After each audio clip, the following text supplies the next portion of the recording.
თბილისის სახელმწიფო სამედიცინო უნივერსიტეტის საერთაშორისო სამეცნიერო კონფერენციას მასპინძლობს. განიხილება ანტიბიოტიკო-რეზისტენტობის წინააღმდეგ ბრძოლა, ეროვნული პოლიტიკა, სტრატეგია და ამ მიმართულებით ჯანმრთელობის ერთიანი მიდგომის განვითარება. აღინიშნა, რომ ანტიბიოტიკო-რეზისტენტობა ერთ-ერთი ყველაზე დიდი გამოწვევაა დღეს თანამედროვე მედიცინაში.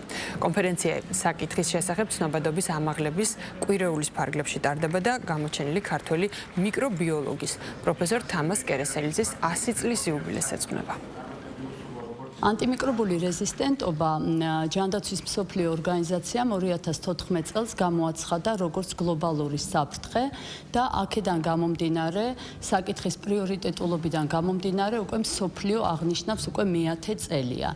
და წლევანდელი კვირეულის სლოგანი არის ვიმოქმედოთ ეხლა, დავიცვათ დღევანდელობა და ვუზრუნველყოთ მომავალი. წარმოადგენს სტუდენტურ ნაწილს ამ კონფერენციის, სადაც ქართულ მონაწილეებთან ერთად გვეყოლება მონაწილეები 4 ქვეყნიდან. სწორედ იმის ხაზგასასმელად, რომ სტუდენტური ხედვა შეიძლება ტოლფასი იყოს უკვე ჩამოყალიბებული სპეციალისტების, გვაქვს პარალელურ რეჟიმში სტუდენტური სესია.